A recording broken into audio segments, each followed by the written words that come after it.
Bonjour et bienvenue dans le podcast NBA Corner où nous allons faire le point sur les deux premiers matchs des finales NBA entre les Pacers et le Thunder. Sans tarder, c'est Charles que je salue. Bonjour Charlie. Salut Josh, salut à tous. Charlie, on est sur une belle entame de ces finales NBA. Ouais, tout à fait, ouais. On a deux rencontres qui, je trouve, étaient plutôt à l'image du parcours de chaque équipe depuis le début de ces playoffs. Indiana, pour la 4e fois de cette phase finale, a pu compter sur Tyrese Haliburton sur un shoot buzzer pour l'emporter lors du Game 1, où les hommes de Rick Carlisle auront mené au score moins d'une seconde, littéralement. Dans le Game 2, OKC s'est adapté à l'image de Shai Gilgeous-Alexander, qui était cette fois très appliqué, qui a mis un point d'honneur à impliquer ses coéquipiers. Comme à son habitude de tous ses playoffs, il a pilonné les Pacers offensivement à la moindre opportunité, avec cette impression de maîtrise absolue de son basket. On a vu également plusieurs ajustements d'un match à l'autre pour les deux équipes, c'est ça dont on va parler également, toi et moi. Mais d'abord, j'aimerais avoir ton sentiment général sur ces deux premières rencontres, Charlie. La première chose, c'est qu'on avait dit que si les Pacers voulaient espérer faire durer ces finales, ils pouvaient pas se permettre de revenir à la maison en étant menés 2-0, et de ce point de vue-là, le boulot est fait. Ils ont arraché ce premier match sur un nouveau scénario Hitchcockien, un nouveau game winner d'Haliburton, alors qu'ils s'étaient menés depuis la première seconde du match. Cette campagne de playoff, décidément, elle est un peu aberrante pour Indiana. On espérait la semaine dernière avoir de nouveau ce genre de scénario, mais honnêtement, c'est pas normal. C'est le genre de truc qui arrive une fois, allez peut-être deux sur une campagne de playoff, mais cette équipe transforme vraiment l'exceptionnel en habituel. Voilà, moi, au-delà de la victoire à proprement parler, le premier match m'a vraiment étonné. J'avoue que j'ai été surpris par la résilience d'Indiana. Alors le mot est peut-être pas le bon, parce qu'on a vu depuis le début des playoffs qu'ils ont cette capacité de jamais lâcher, de revenir, mais en fait, moi, ce qui m'a vraiment surpris, c'est de les voir réussir à rester au contact aux alentours des 10-12 points, alors qu'ils perdaient un nombre de ballons absolument affolant. Rien qu'en première mi-temps, ils en perdent quasiment 20. Et en général, face à une équipe comme OKC, c'est le genre de choses qui coûte extrêmement cher. On avait dit, en plus, c'est exactement le truc qu'il fallait éviter. Et quand j'ai regardé la première mi-temps, je me suis dit, OK, ils sont littéralement à l'opposé de ce qu'il faut faire, quoi. Ouais, et malgré ça, ils étaient pas largués, quoi. Complètement. C'est ça qui était fort. Et voilà, ils ont fait une superbe deuxième mi-temps, un quatrième quart-temps de haut niveau. Ils ont réussi le braquage. Enfin, je crois qu'ils terminent le match sur un truc comme dans un run comme 32-16, ou je crois que c'est bien ça. Et alors évidemment, celui qui prend le plus la lumière, tu l'as signalé, c'est Haliburton pour son game winner, mais globalement, le quatrième quart des Pacers sur ce premier match, il est incroyable. Nembhard notamment, hallucinant des deux côtés du parquet. Enfin, c'était un récital, des points hyper importants, notamment un step back à 3 points. C'est lui qui défend remarquablement sur Shai Gilgeous-Alexander juste avant le tir d'Haliburton. Beaucoup de bonnes décisions à la création. Enfin, il a vraiment fait un quatrième quart-temps de patron, et c'est lui, en fait, le grand artisan du retour de son équipe. Alors, évidemment, c'est pas le seul, parce que Indiana vit par son collectif. Miles Turner, Obi Toppin, Nesmith, Siakam ont tous contribué. Siakam a une belle activité au rebond. Ils ont tous eu un gros impact dans ce quatrième quart. Tous ont contribué à créer une situation où le match pouvait se décider sur une action, et on l'a bien compris maintenant, dans ce genre de configuration, Haliburton est absolument historique, en fait. C'est juste hallucinant ce qu'il fait.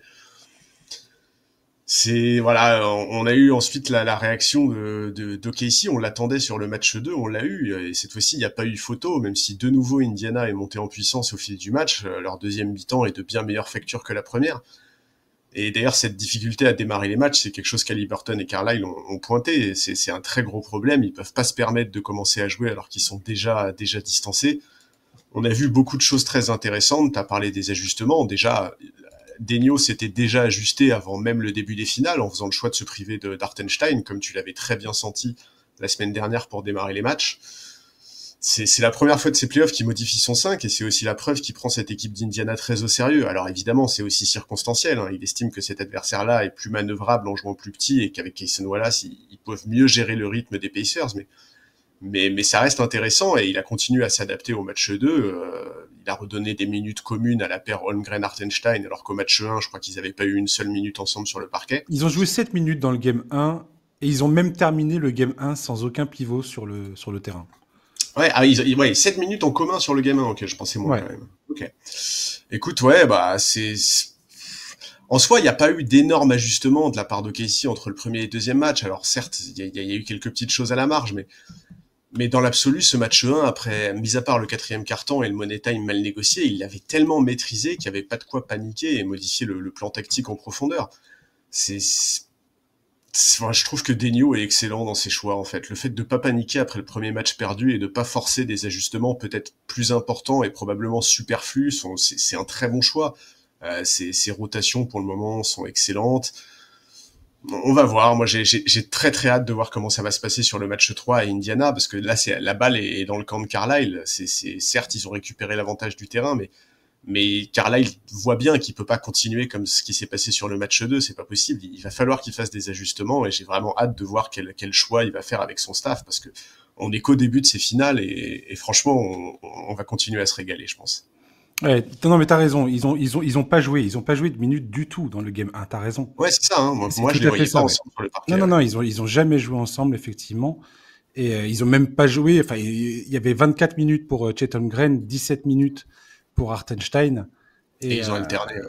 ils ont alterné, en fait, ouais, effectivement. Et là, on voit que le fait de leur retrouver du temps de jeu ensemble, ça leur a permis notamment de moins souffrir au rebond, parce que dans le game 1, ils perdent la bataille des rebonds.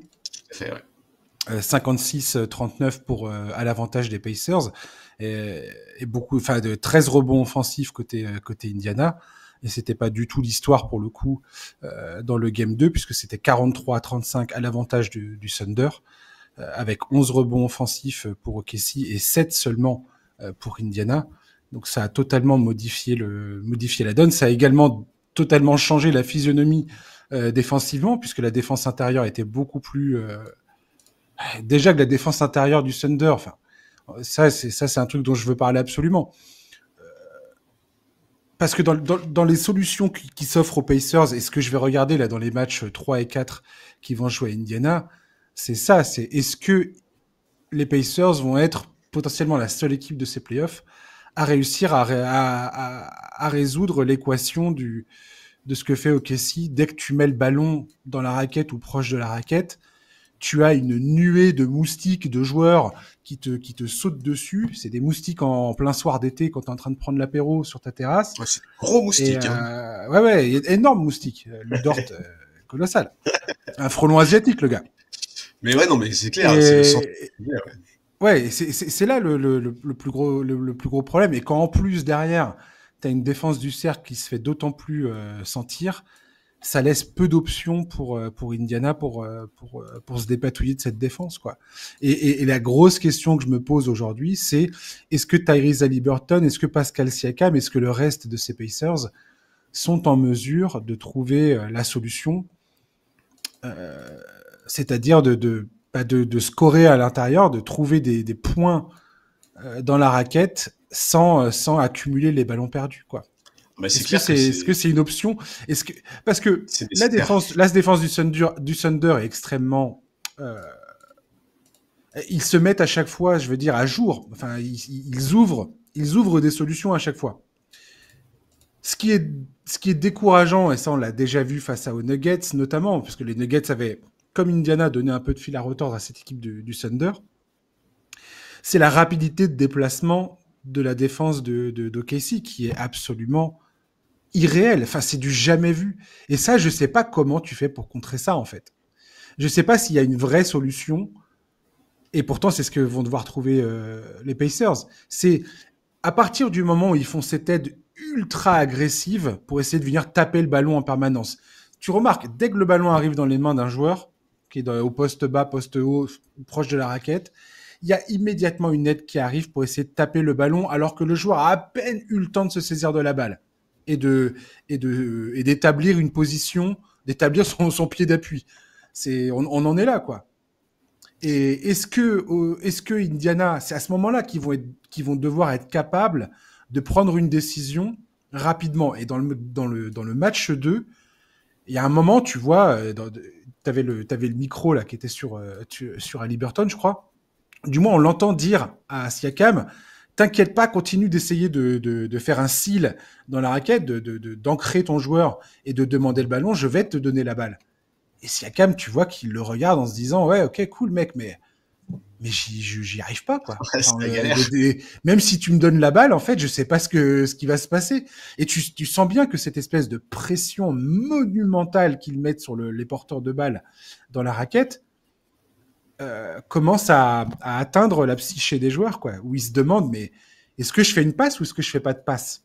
Et le jeu des Pacers, c'est typiquement de faire des passes. Mais tous les ballons, à chaque fois que je vois les Pacers essayer de faire des passes qui sont, je sais pas, à plus de 3 mètres d'un joueur à l'autre, ou des passes, des fois, tu sais, t'as une pénétration, ils essaient de faire une passe sur l'autre côté du terrain, sur le weak side, c'est quasiment certain que ça sera intercepté, quoi.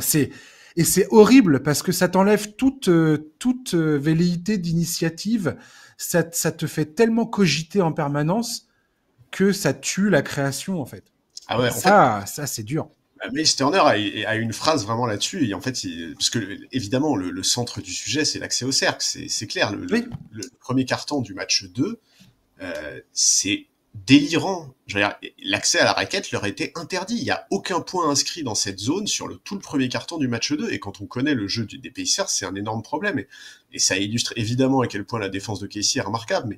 Mais c'est clair qu'ils doivent absolument trouver un moyen d'ouvrir un peu plus l'accès à la raquette. Alors, Haliburton a évoqué le fait que la solution pouvait passer par le jeu sans ballon, en expliquant que c'est dans cette configuration-là qu'ils avaient été capables de trouver des solutions. Mais c'est sûr que quand on compare la production offensive dans la raquette d'Indiana sur la campagne de playoff et ce qu'on voit depuis le début des finales, il y a une marge énorme. Et Miles Turner a eu C'est cette censé phrase. être un de leurs points forts. Bien sûr, 44 points de moyenne inscrits dans la raquette depuis le début des playoffs, quoi. Et Miles Turner a dit, en fait, c'est pour ça qu'on n'arrive pas à développer le Pacers basketball, et il a tout à fait raison.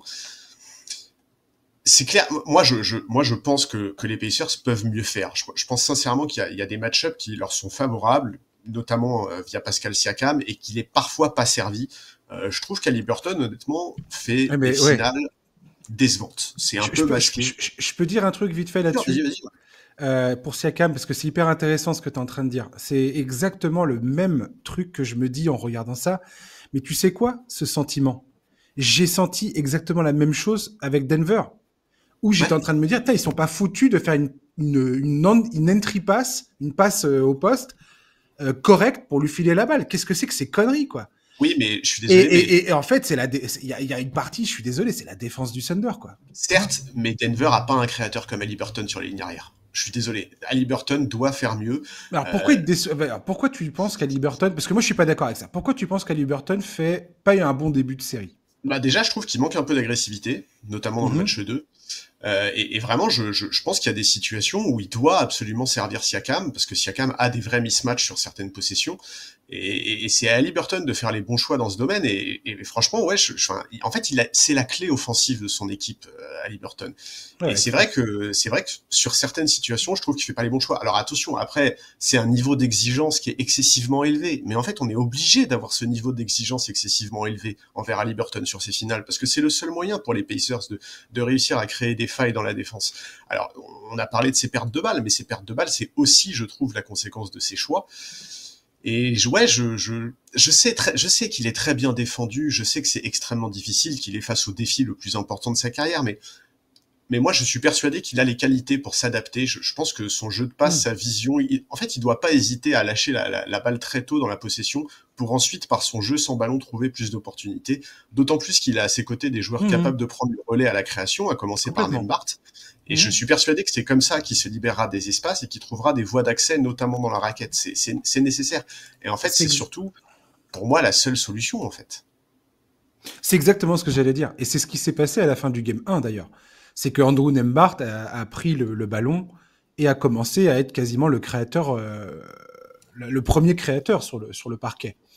Et pourquoi il a fait ça? Parce que Tyrese Haliburton n'est pas capable, mais parce qu'ils ont senti effectivement que Tyrese, il est totalement verrouillé par Lu Dort. Ouais.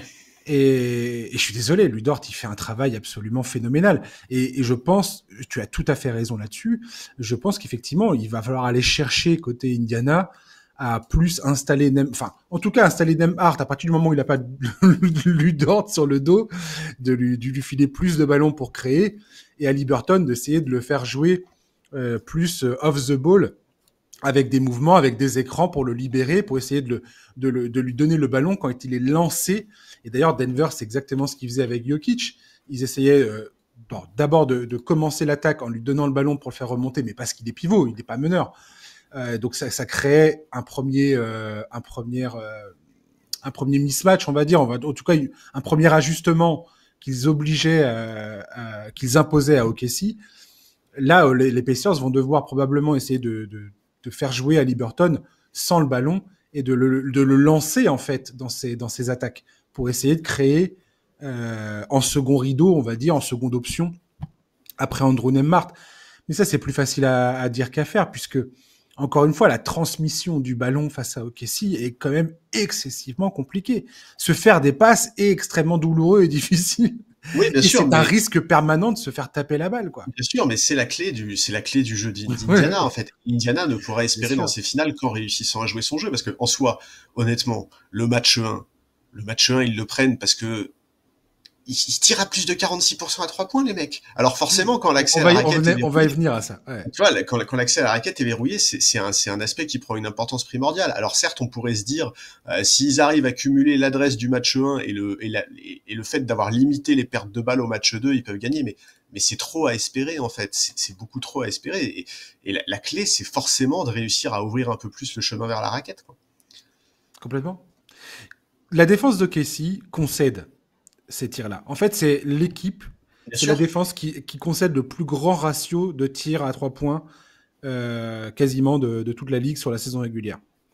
Donc, grosso modo, c'est une concession qu'ils font et ils ont confiance majoritairement. Pourquoi ils font ça ? Pourquoi il y a cette défense complètement... truc qu'on voit aucune équipe faire. Pourquoi ? Parce qu'ils n'ont pas le personnel pour le faire. Ok, si. Ils font cette aide ultra agressive parce qu'ils ont tout à fait confiance dans leur rotation et dans la rapidité de mouvement des joueurs. C'est pour ça qu'ils se permettent de faire un truc pareil, qu'ils se permettent de faire des espèces de prises à 2, voire des fois des espèces de prises à 3, avec les bras en l'air, ils tapent dans les ballons en permanence. Enfin, c'est assez dingue en fait ce qu'ils font. C'est insupportable. Ça doit être c'est insupportable à jouer. Et à partir du moment où tu as commencé à faire naître le doute dans l'esprit des attaquants, t'as fait un grand chemin vers la victoire, quoi qu'on en dise. C'est quand tu commences à trop réfléchir. Comme tu l'as excessivement bien dit, dans le Game 1, les Pacers s'en sortent parce qu'ils plantent 6 3 points supplémentaires, enfin 6 3 points de plus que leur moyenne habituelle sur les 3 premiers tours des playoffs. 47% de leurs tirs, alors qu'ils sont à 40% en régulière. Et le Thunder inscrit 7 3 points de moins qu'Indiana. Donc, tu as 21 points de différence rien que sur le différentiel de points obtenus dans la ligne des 3 points. Après, tu as la différence de points inscrits dans la raquette, qui est aussi importante. Dans le Game 2, tu as 14 3 points inscrits à 35% de réussite. Autant que le Thunder. En termes de points inscrits. Ce qui fait que ton avantage n'existe plus. Mais c'est ce que veut créer le Thunder. Pourquoi ? Parce que tu as la variance au tir. Et c'est ce que Miles Turner a dit d'ailleurs. Il dit, voilà, le fameux, tu vis avec les 3 points, tu meurs avec les 3 points. Et nous, notre jeu, c'est pas de tirer à 3 points tout le temps. C'est d'essayer de scorer à l'intérieur par le mouvement, par le jeu d'écran, voire des jeux de multiples écrans et un jeu de passe qui là, aujourd'hui, en tout cas dans le Game 2, n'était pas présent. Non, n'était pas là. Et je pense qu'effectivement, il va falloir que mathématiquement, les Pacers trouvent des points quelque part. Dans le Game 2, si tu regardes les close-out, donc le fait que les défenseurs ressortent sur les shooters le plus rapidement possible pour les empêcher de prendre le tir, ils étaient absolument intraitables. Intraitable. C'était horrible. T'avais quasiment aucun shoot ouvert. Des fois, tu te disais, attends, il y a un shoot là. Et la microseconde d'hésitation où le joueur se dit, je le prends ou je le prends pas. T'hésites une demi-seconde, c'est dead. Il y a plus rien. Il y a plus ton shoot n'existe plus. Et trop souvent, on se retrouvait avec 5 secondes à jouer. Exactement pareil que face à quand il s'est joué à Denver. Tu te retrouves avec 5 secondes à jouer où tu prends un tir dégueulasse que tu voulais absolument pas prendre parce que toutes les options qui étaient les tiennes sur les 20 premières secondes ne sont plus là. Et waouh, c'est chaud, quoi. Ouais, C'est clair. chaud patate, quoi. Et c'est ça qu'il va falloir arrêter de faire côté Indiana, je pense. C'est arrêter d'hésiter. C'est dire, voilà, t'as un shoot ouvert, tu le prends. Moi, j'ai l'impression qu'Indiana, ils en sont déjà là. Ça peut peut-être sembler un peu, c'est peut-être un peu too much. Ça va peut-être sembler too much à certains, mais je pense que la moindre hésitation que t'as face au Thunder, c'est la mort absolue, quoi. Ouais, je suis assez d'accord. Et bah, on a parlé du shoot à 3 points. Effectivement, en fait, Indiana, c'est l'équipe la plus à droite de ces playoffs à 3 points. Mais pour autant, c'est pas du tout une équipe dont le jeu est basé là-dessus, en fait. C'est plus des shoots d'opportunité. Ils abusent du corner. Enfin, ils en abusent pas, mais ils sont incroyablement adroits dans le corner. Ouais, et puis ils sont extrêmement droits. Voilà, exactement, tout à fait, ouais. Oui, mais tu peux pas demander, par exemple, à un mec comme Obi Toppin d'être à plus de 60% à 3 points tous les matchs, tu vois. C'est pas possible, en fait. C'est pas ça la solution. Ça peut Non, pas non, être non, ça, c'est la pas. clé. Ouais, carrément. Mais t'as tout à fait raison. Et peut-être faire plus de coupes. À partir du moment, il y a peut-être des coupes plus agressives à faire et des espaces à exploiter. Quand il y a ces rotations dont je te parlais tout à l'heure, ces rotations ultra agressives et ces prises à deux ultra agressives, peut-être qu'au lieu de faire un spot-up 3 points, tu cherches à faire un back cut sur la ligne de fond, tu essaies de faire une coupe en venant du côté du weak side, du côté opposé au ballon. Il y a sûrement des choses à faire, j'en suis persuadé.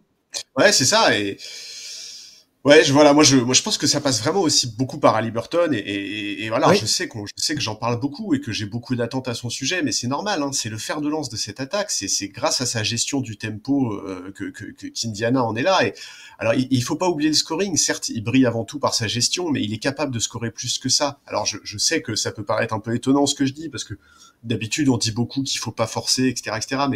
Mais en fait, moi, parfois, tu t'as parlé de pas hésiter à shooter quand on a un shoot ouvert. Moi, Mmh. j'ai parfois envie de le voir en faire plus, quitte à avoir plus de déchets en termes d'adresse. Tu vois, Mmh. sur le match 2, il est extrêmement propre, hein. Je crois il est à 7 sur 13 au shoot. Bah, moi, j'ai envie de le voir en faire plus. Voilà, j'ai envie qu'offensivement, il prenne plus ses responsabilités, quitte à parfois forcer un peu son jeu. Et je pense sincèrement que ça peut être une clé, ouais. Ouais, moi, j'ai vu beaucoup de reproches concernant Tyrese Haliburton du style, ouais, Tyrese Haliburton, il s'est pas assez imposé offensivement, il n'arrive pas à peser sur le jeu comme le fait Shai Gilgeous-Alexander. C'est des profils différents après. Mais ça n'a rien à voir, en fait. Ouais. Moi, je suis content. Enfin, je veux dire, si tu suis le jeu des Pacers depuis le début de la saison, tu sais très bien que c'est pas ce joueur-là. Tyrese, c'est un créateur. C'est un créateur élite. Il est là pour créer. Il est bon dans le maintien du ballon et pour exploiter la moindre faille laissée par une défense. Le problème, et c'est ce dont on vient d'en parler, c'est que trouver la moindre faille côté Thunder, c'est excessivement compliqué. C'est pas impossible, mais c'est très compliqué. Parce que les micro-failles qu'il y a se referment excessivement vite. Et ça demande une lecture du jeu qui est ultra avancée. C'est tout à fait capable il est tout à fait capable de faire ça, Tyrese Haliburton. Mais pour l'instant, force est de constater qu'il n'a pas tout à fait réussi à résoudre l'équation et à comprendre exactement comment exploiter et comment déséquilibrer, on va dire, la défense de façon régulière. Pour l'instant, c'est pas que c'est des coups de chance, mais c'est trop peu, c'est trop rare.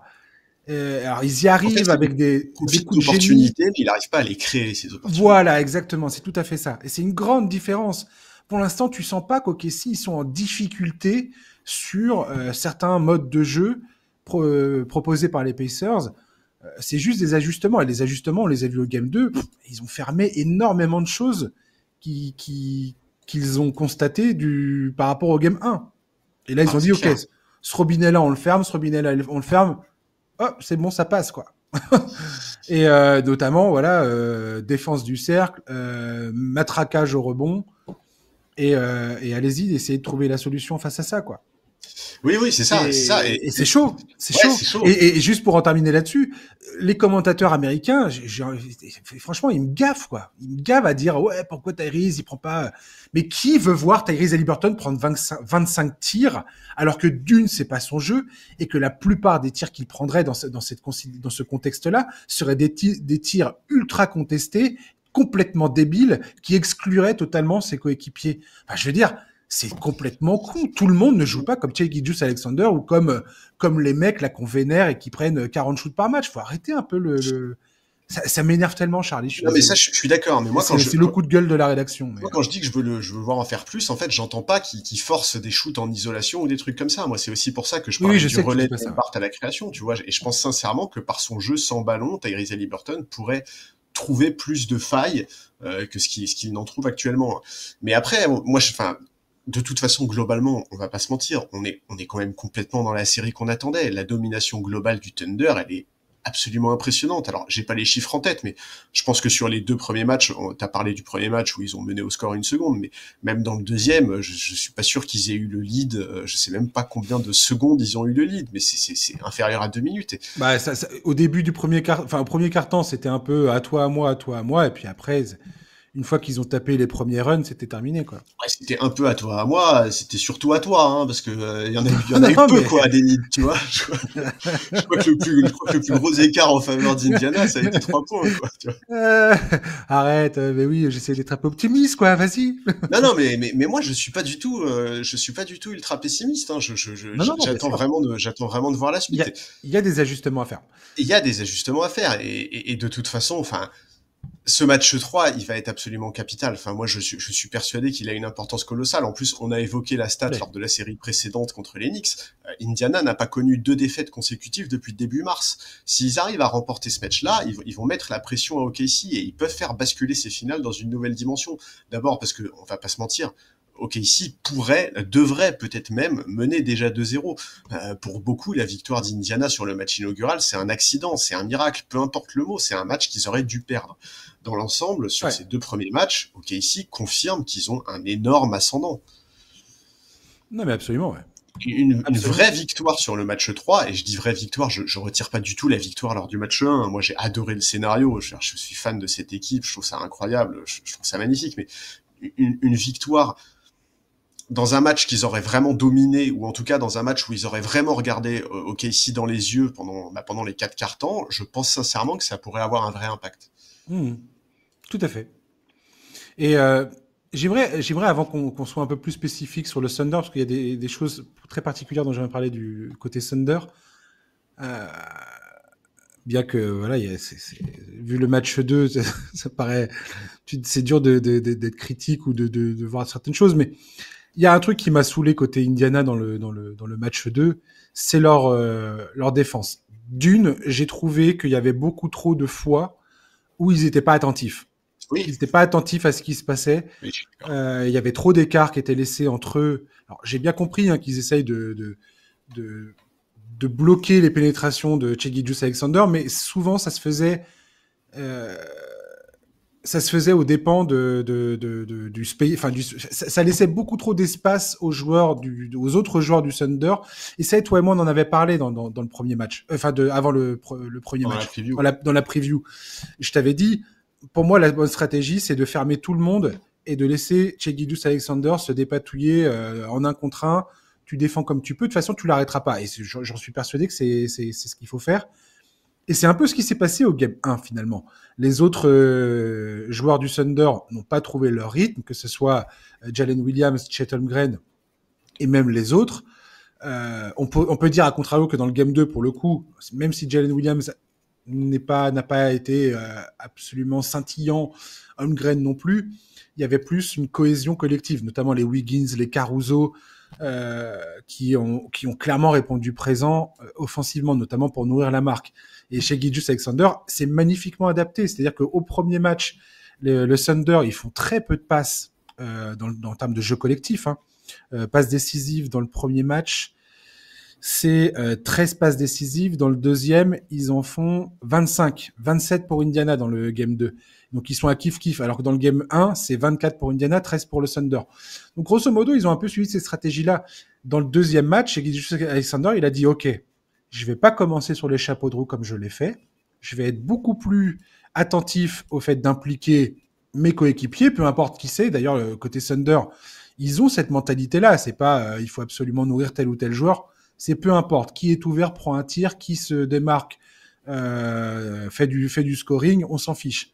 Ça, c'est tout à leur honneur au Thunder.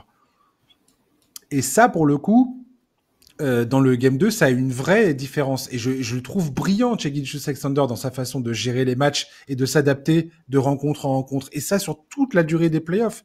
Il est absolument génial, ce joueur. Il est d'une intelligence, il est d'une qualité de raisonnement, il sait tirer les bonnes conclusions. Il est brillantissime, ce joueur. Non, Et mais il y a il un est truc incroyable. qui m'a gavé du côté d'Indiana, c'est notamment sur les pick and roll que jouait le Thunder. Déjà, les pick and roll, ils les ont joués beaucoup plus haut dans le game 2 pour offrir beaucoup plus d'élan à Shai Gilgeous-Alexander, pour lui permettre de lire plus aisément la couverture défensive quand il se retrouvait un peu à, à, à 4 contre 5, on va dire. Enfin, non, à 3 contre 4. Et il était d'une patience et enfin, il était vraiment très, très, très, très bon. Et les Pacers, je sais pas si tu as remarqué ça, mais sur beaucoup de ces écrans-là, ils font ce qu'ils font souvent. C'est-à-dire que les Pacers, ils évitent toujours de passer en dessous les écrans. Ils passent toujours entre l'écran et l'attaquant. Et il faisait ça alors que Shai Gilgeous était clairement à 3 mètres derrière la ligne. Moi, j'ai envie de te dire, s'il prend le pull-up à 3 points à ce moment-là, tu peux le laisser. C'est pas Stephen Curry non plus, tu vois. Quelque part, je prendrais ce risque-là. Et à chaque fois, c'était la même chose. Ils essayaient de passer entre l'écran et l'attaquant. Résultat, le mec qui défendait le poseur d'écran arrivait en aide et ça faisait un espèce de bordel pas possible dans la défense d'Indiana. Et à chaque fois, Shai Gilgeous-Alexander arrivait à exploiter parfaitement la situation. Et je ne comprends pas pourquoi ils se sont tués encore et encore et encore et encore et encore à faire ça. Il y a un moment, le gars, il est à 3 mètres derrière la ligne des 3 points. Tu passes en dessous et tu évites de faire le switch et tu évites de courir derrière l'attaquant. Et ça m'a saoulé, en fait. Ça m'a saoulé. J'ai vu ça trop de fois dans ce Game 2. Et je me suis dit, mais je trouve ça con qu'ils continuent de faire ça alors que tu pourrais aisément arrêter de le faire, quoi. Ouais, je suis d'accord. En fait, est-ce que tu crois que sur ce deuxième match, consciemment ou non, je pense même plutôt inconsciemment, les Mhm. Pacers se sont pas un peu reposés sur leur laurier, Oui, je suis d'accord. en se disant que le job avait été fait, tu vois, qu'ils avaient pris un match à OKC et que quelque part, bah, ils avaient déjà fait le job. Parce que après, enfin, en fait, Shai, c'est clairement pas Steph Curry, mais enfin, sur le premier match, il les a mis quand même, ses shoots à 3 points, hein. Il est à T'as, t'as- 50%, t'as c'est tout à assez fait correct. raison. Mais globalement, je suis d'accord avec toi. Et en plus, Mais ce jeu de pick and roll, ça se terminait jamais sur un 3 points quelque part. tout à fait. Enfin, c'est rare. Quand il fait des tirs à 3 points, Che, c'est plutôt je cherche à pénétrer et après je fais un step back et je shoot à 3 points. La Absolument. plupart du temps, c'était j'attaque le défenseur qui est en train d'essayer de faire un espèce de drop. L'autre, il est derrière moi, donc s'il me touche, c'est faute.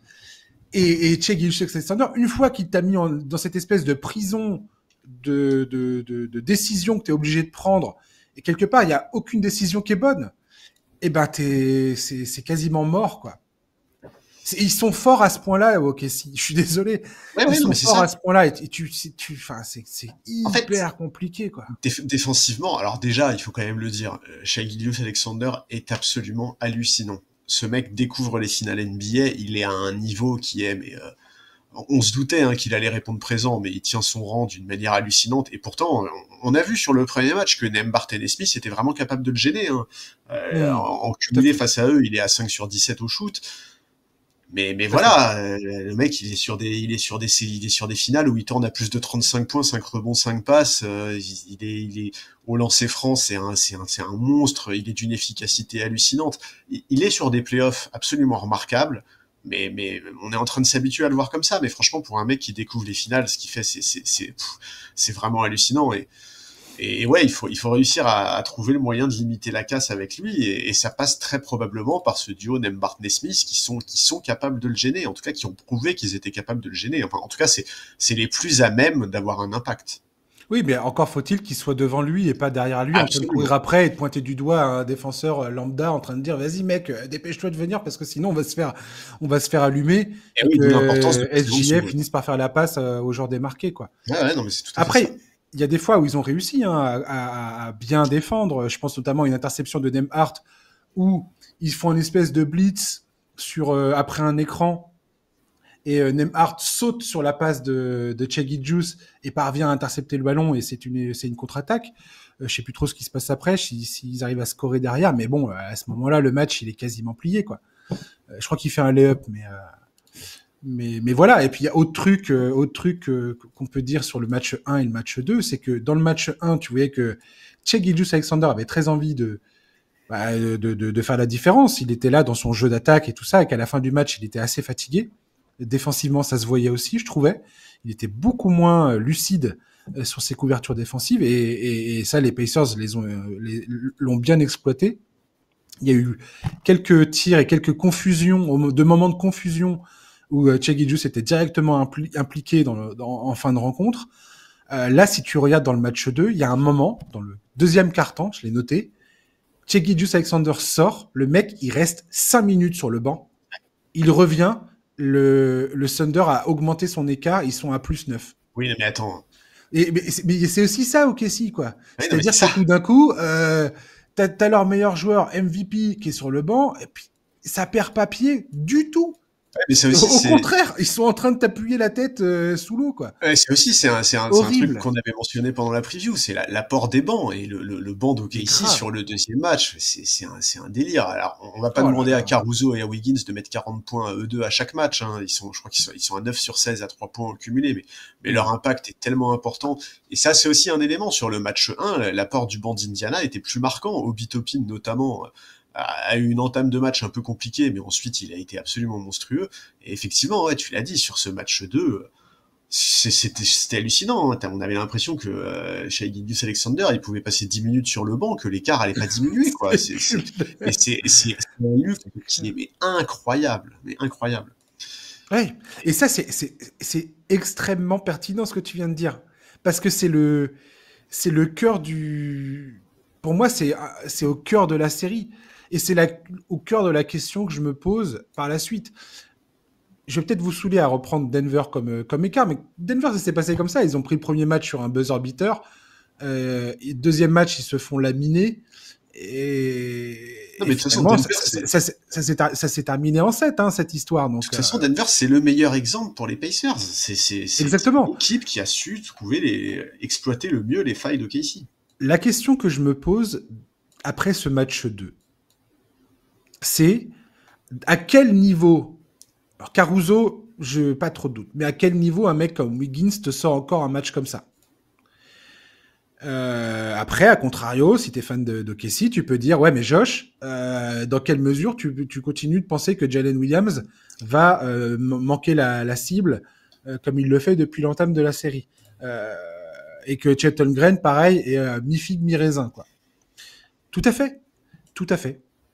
C'est la question que je me pose. Là, on a vu un match 2 où tout semblait sourire à OKC. C'était pas bien grave que Jalen Williams soit à 5 sur 14 au tir. Tout était plutôt fluide. Qu'est-ce qui est la norme, en fait, dans ce duel? Qu'est-ce qui est la norme et qu'est-ce qui va s'imposer comme étant des problèmes insolubles pour une des deux équipes? Et aujourd'hui, celle qui a le plus à se gratter la tête, ça reste quand même Indiana, qui a arraché littéralement la victoire au premier match et s'est fait totalement bouffer dans le deuxième, quoi. En fait, je pense que c'est eux qui ont des grosses questions à se poser. En fait, la norme, c'est qu'OKC a toujours une corde à son arc, quoi. C'est-à-dire que si c'est pas Chet Holmgren et Jalen Williams qui performent, et ben ça sera Caruso et Wiggins, en fait. Tu vois, et c'est ça qui est terrible pour les adversaires de cette équipe. Outre le fait que leur défense répond toujours quoi qu'il arrive présent, mais Mais c'est clair que là, la balle est dans le camp de Carlisle. Hein. C'est lui qui va devoir trouver des solutions, s'ajuster. Alors, je le vois pas du tout changer radicalement son fusil d'épaule. Hein. Ses rotations, elles sont bien rondées depuis le début des playoffs. Mais peut-être changer, faire évoluer un peu le plan tactique, donner plus de situations à Siakam, réussir à faire plus circuler la balle. De toute façon, ça, c'est la clé. Certes, OKC met un pressing absolument terrible sur les créateurs, mais il faut absolument que cette équipe, elle réussisse à retrouver un peu de sa circulation de balle, parce que c'est comme ça qu'ils réussiront à réaccélérer le jeu. Et c'est ça qu'ils n'arrivent pas à faire depuis le début de ces finales, en fait. Oui, parce que OKC, c'est exactement ce qu'ils font. Enfin, c'est tellement abominable. C'est tellement abominable. Dès qu'ils font une passe dans cette... Dès que tu rentres au-delà de la ligne des 3 points, t'as l'impression que le Thunder peut intercepter à tout moment le ballon, quoi. C'est une forêt de bras. Dès que tu fais une passe en arrière pour essayer de sauver le coup, tu prends un risque terrible de te faire intercepter en permanence. C'est horrible, quoi. Bah, si c'était pas Carlisle en face, je serais très inquiet. Maintenant, Carlisle est quand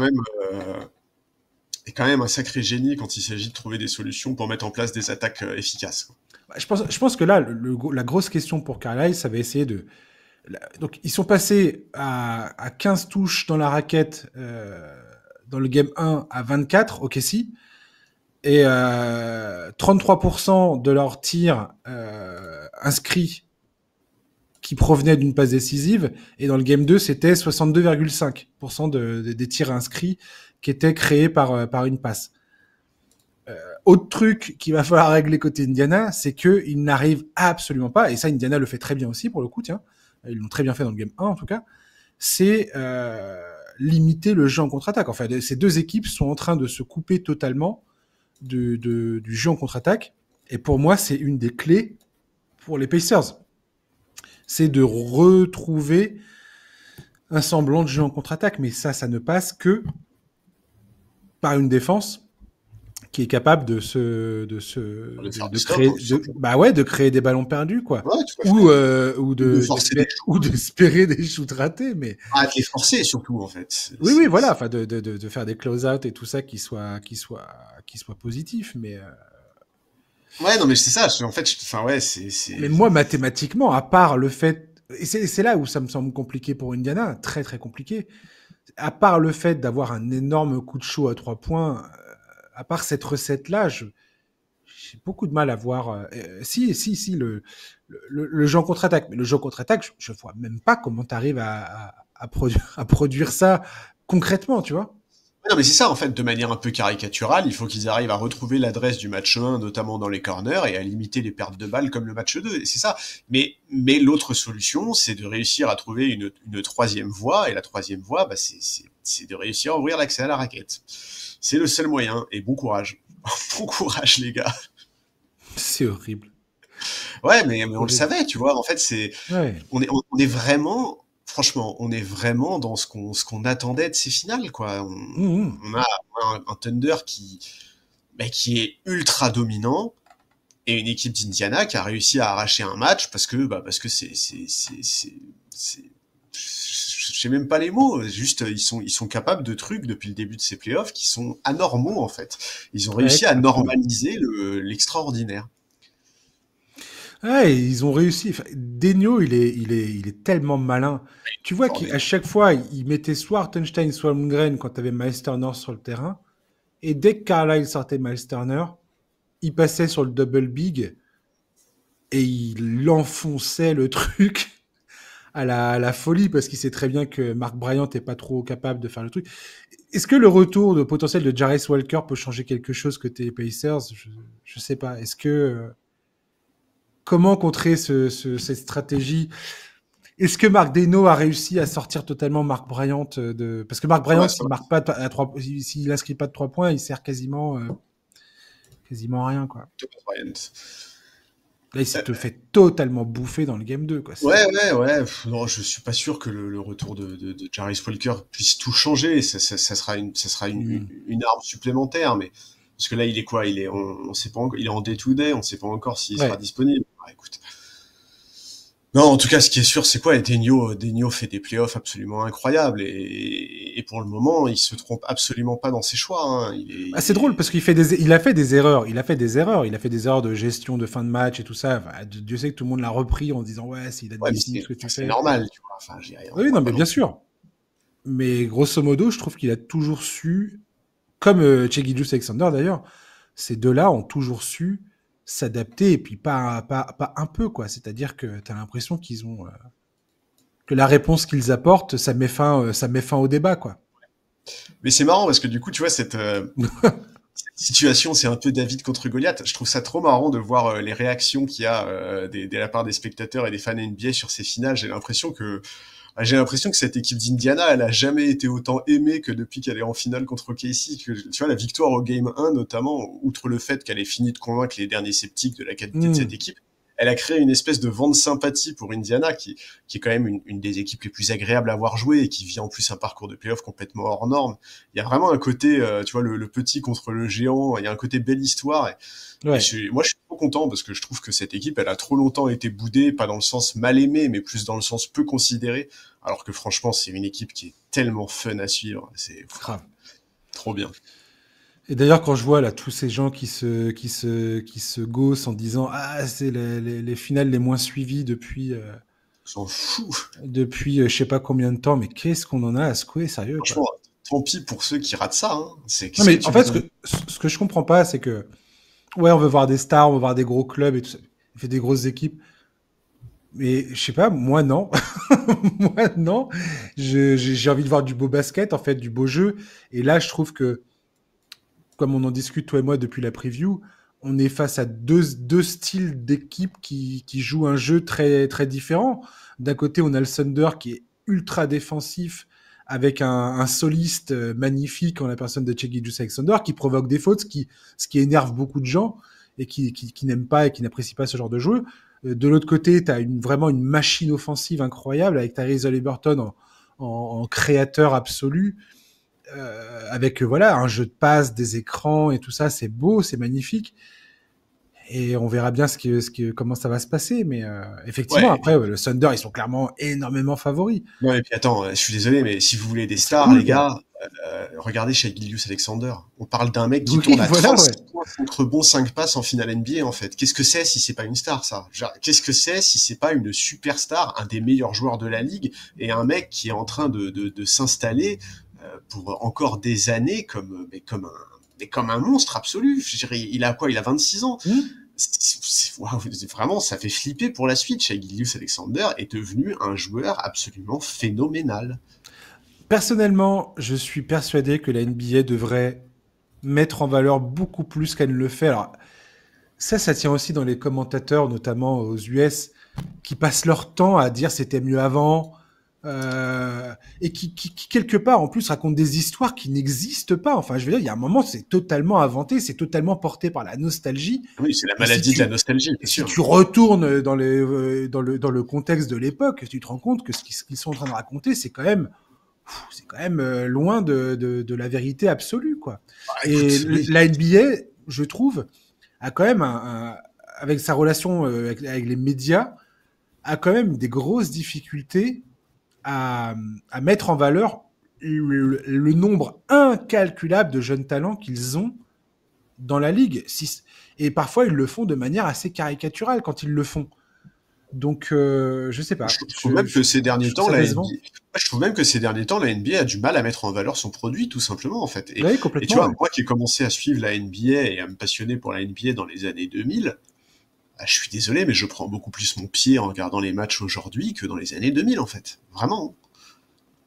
Je sais pas. J'ai l'impression qu'on part du principe que le jeu, enfin, je sais pas, on n'explique pas les évolutions et comme ça fait pas forcément, enfin, les gens qui prennent la peine d'expliquer, de raconter les histoires, de décortiquer un peu le jeu, mais de façon accessible, bah, n'ont pas vraiment pignon sur rue, ou on l'entend pas le micro assez, on les met pas assez en valeur, et on part du principe, ah oui, mais ça marche pas, alors que les hot takes de Kendrick Perkins qui racontent de la merde littéralement 100% du temps, ça tout d'un coup on dit ah c'est sexy mais au moins ça engage les gens, mais ça engage les gens à quoi? Ouais, non, mais C'est quoi le délire de rencontrer, d'écouter quelqu'un dire des choses, voilà, en face, la culture de l'outrance permanente, moi personnellement me saoule, me gave, et j'espère que voilà, Mais en plus, moi, je trouve que ces finales, c'est pas ça qu'on aura à l'avenir, quoi. en fait, ouais, je trouve que ces finales, elles illustrent ça extrêmement bien, parce qu'on a des Mmh. finales incroyables, vraiment. Encore une fois, on a les deux équipes,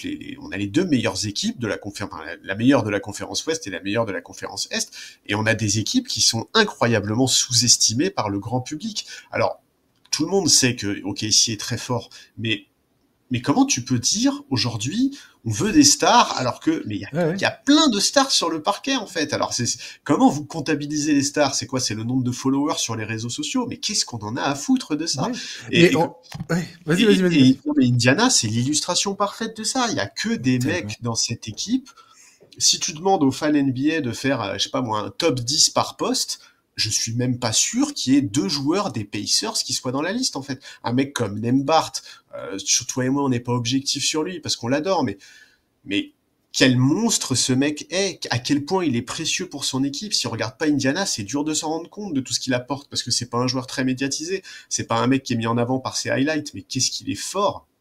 Et d'ailleurs, c'est hyper marrant parce que le Thunder sait très bien tout ce qu'il peut apporter chez Gilgeous-Alexander et lui, il se côtoie en sélection. Lors des Jeux Olympiques l'été dernier, Shai avait eu une déclaration hyper élogieuse pour Nembhard en disant qu'il était beaucoup plus fort que ce qu'il croyait. Preuve que même les joueurs NBA eux-mêmes ont tendance à sous-estimer cette équipe. Enfin, Et tu vois, la semaine dernière, on parlait de Siakam.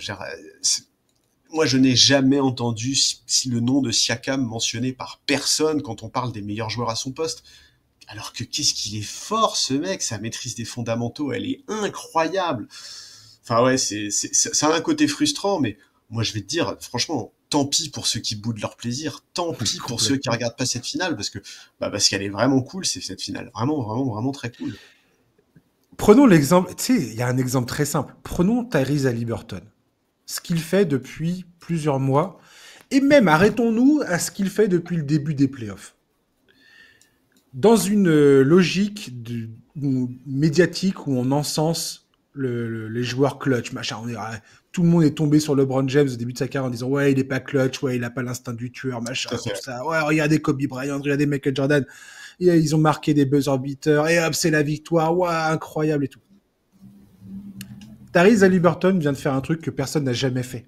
Le mec, il t'a mis un buzzer beater chaque série qu'il a passé. Chaque tour qu'il a passé, le gars t'a servi un match, c'était du délire.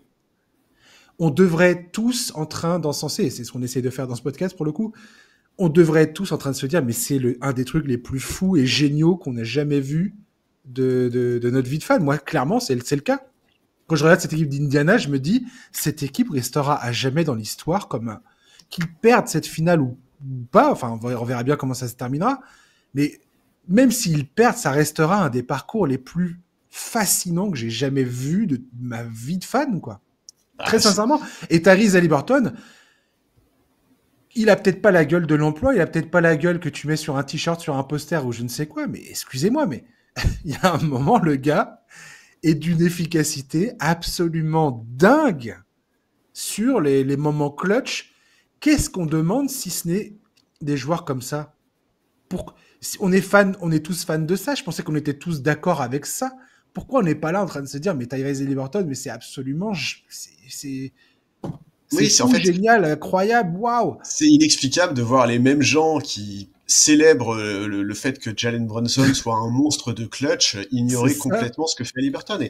Et t'as raison quand tu dis que moi, c'est incompréhensible pour moi. Mais oui, et quand tu dis que le run des Pacers, il est déjà historique, d'abord, t'as tout à fait raison. Ensuite, c'est aussi vrai pour OKC. Et ouais, je sais pas. C'est difficile à comprendre, mais écoute, franchement, encore une fois, vraiment, tant pis, hein. Vraiment, en fait, les seuls perdants dans cette histoire, c'est les gens qui boudent leur plaisir et qui regardent pas ce qui se passe, parce que ces deux équipes sont en train de faire un run de playoff absolument hallucinant. Et ce qu'ont fait les Pacers, depuis le début de ces playoffs, c'est complètement fou. Et voilà, écoute, franchement, tant pis, hein. Moi, voilà, moi, ce groupe d'Indiana, j'ai eu le coup de foudre pour cette équipe il y a assez longtemps maintenant, et j'imaginais pas une seule seconde de tels résultats. Donc moi, franchement, tant pis pour ceux qui sont pas capables d'apprécier ça, en fait. Et vraiment, si vous cherchez des stars, mais je suis désolé, mais les stars, elles sont sur le parquet, quoi. Alors, c'est peut-être pas des mecs qui ont l'aura médiatique de Steph Curry et de LeBron James. En attendant, il me semble que Shai Gilgeous-Alexander, il est déjà rentré dans l'histoire comme le joueur a marqué le plus de points pour son entrée en finale NBA. Enfin, tu vois, il tutoie déjà les légendes de la NBA, Shai Gilgeous-Alexander. Il y a de tout dans ces finales. tu as la superstar ultime qui est en train d'inscrire son nom au fer rouge aux côtés des LeBron James, Michael Jordan et toutes les autres stars qui sont passées dans l'histoire de la ligue. Et de l'autre côté, tu as une équipe ultra fun, ultra clutch, qui joue un basket absolument magnifique depuis le début de ces playoffs, qui t'offre des moments où, franchement, le match 1, mais j'étais comme un fou. J'étais comme un fou à la fin du match. J'étais en train de me dire, mais qu'est-ce que je viens de voir? Et on a eu ça à 4 reprises. Enfin, des moments où d'habitude, t'en as pas autant. T'en as pas autant dans la même campagne de playoff, et t'en as surtout pas autant venant de la même équipe et du même joueur, quoi. Et tu sais que j'ai fait l'erreur de regarder le match en direct. Impossible de dormir après. Impossible de dormir après. Impossible. Et en fait, ce qui est le plus frustrant, c'est que, enfin, moi, les deux grandes critiques que j'ai entendues, la grande critique que j'entends souvent sur la NBA, c'est ça manque de défense par rapport à avant. Bah, pourquoi vous boudez OKC alors? Tu vois, c'est ça. En fait, on a deux équipes qui sont incroyables collectivement et où il y a des individualités folles. Haliburton, son clutch, sa gestion du clutch, c'est historique. Shai Gilgeous-Alexander, ses performances individuelles, elles sont historiques. Le collectif d'Indiana est une des attaques les plus fun que j'ai vues depuis longtemps en NBA. La défense collective d'OKC est probablement la plus impressionnante que j'ai vue de ma vie en NBA. Enfin, en fait, je ne comprends pas. C'est inexplicable comment on peut bouder ça. Et donc c'est pour ça, écoute, tant pis, puisque j'arrive pas à comprendre, je vais pas me creuser la tête plus longtemps, tant pis pour ceux qui n'y arrivent pas, quoi. En tout cas, toi et moi, on kiffe ces finales. Ah ouais. On kiffe le parcours de ces deux équipes. Bon, moi, je l'ai eu mauvaise parce que mon équipe s'est fait éliminer par OKC, mais... Oui, mais tu vois, en fait, c'est ça qui est beau, c'est que malgré le fait que tu l'aies eu mauvaise, le parcours de ces deux équipes est tellement incroyable que ça t'empêche pas de prendre ton pied, en fait. Mais non, mais parce que factuellement, concrètement, c'est que si t'es fan de basket, en fait, je pense que si t'es fan de basket, si t'as une, je dis même pas avoir une énorme culture basket. Je pense que si tu comprends ce sport et si t'apprécies vraiment ce sport, il y a eu pendant cette campagne de playoff énormément de joueurs, d'équipes avec des profils différents où je vois pas où est le problème. Et comme je disais tout de suite là, tout à l'heure, on est face à deux équipes au style diamétralement opposé. Une équipe très offensive avec un jeu très collectif, l'autre équipe très défensive avec un soliste, avec un joueur qui a un talent individuel absolument historique. Je veux dire, très sincèrement, je serais le dernier des débiles de bouder ce truc-là, quoi. Parce que j'aime Denver, j'aime Nikola Jokic, parce que c'est quelqu'un qui m'inspire vraiment.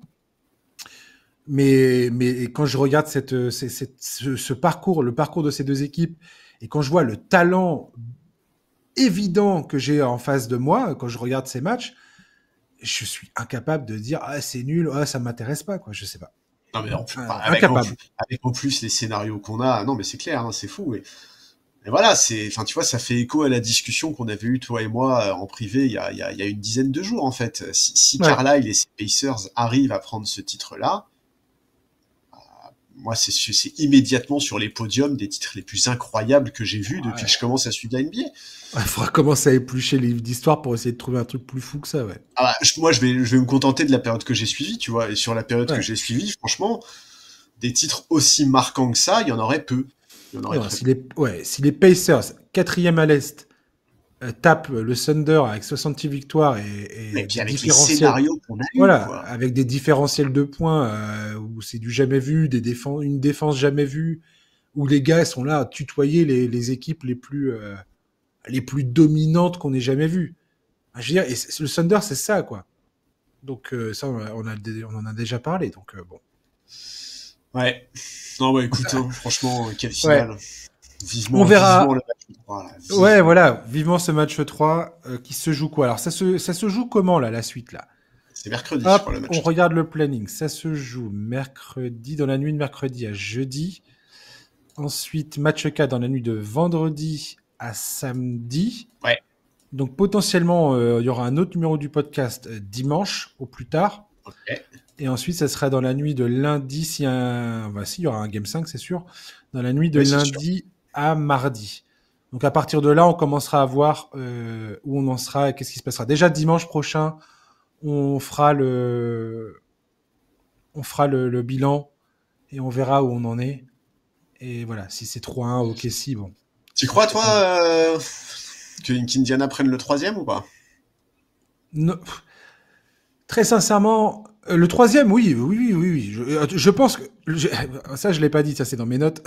C'est marrant que tu dis ça, je le retrouve, je pose les yeux au moment même où tu dis ça, je pose les yeux sur ma note qui dit les Pacers doivent traiter ce match 3 comme un match 7. Absolument.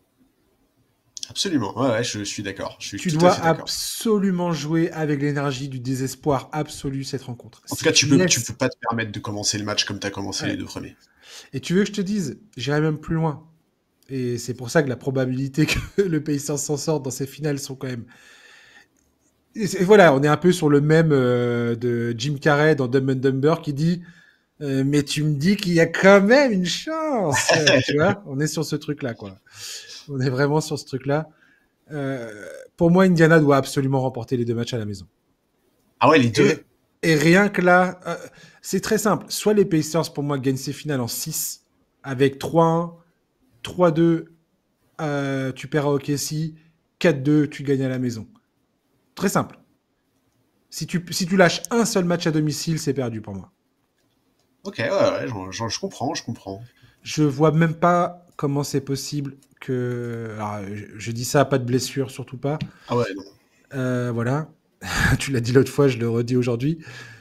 Mais voilà. Je vois pas d'autres scénarios. Et ça me semble totalement délirant de dire ça. Qu'on soit bien d'accord. Ça me semble totalement délirant de voir ça. Ok, si c'est vraiment une machine à broyer les adversaires, quoi.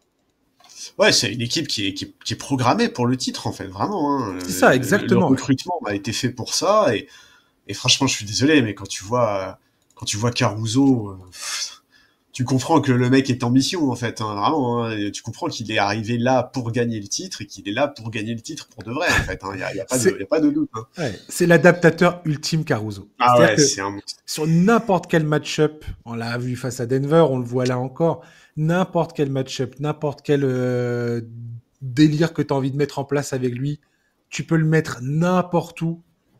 Et en fait, c'est ce genre de joueur couteau suisse, ouais, il donne adaptable une flexibilité à son équipe. Mais c'est fou. Ouais. Mais c'est fou. Ah, c'est trop bien. Mais c'est fou. Ça me fait trop plaisir de le voir comme ça. Franchement, je suis très très content. Ouais, t'as l'impression qu'il est partout tout le temps, t'as l'impression qu'il fait faute toutes les 2 secondes, mais il a une énergie qui quand t'es pas fan de Kessie, c'est insupportable. Et quand t'es fan de Kessie, je pense que c'est un joueur, tu te couches en caressant sa photo toutes les nuits, quoi. J'ai pas dit d'autres trucs salaces, attention qu'on soit bien d'accord. Tout à fait. Non, mais ouais, je suis d'accord, et franchement, c'est vraiment le facteur de cette finale. Ouais, grave. Charlie, on se retrouve dimanche. Ouais, avec plaisir. Yes, chers auditeurs, merci de nous avoir écoutés. On se retrouve dimanche pour faire le bilan des 2 matchs à Indiana. D'ici là, je vous souhaite de passer une très très bonne semaine. Et puis, kiffez bien les matchs. Et à dimanche. Ciao, bye bye.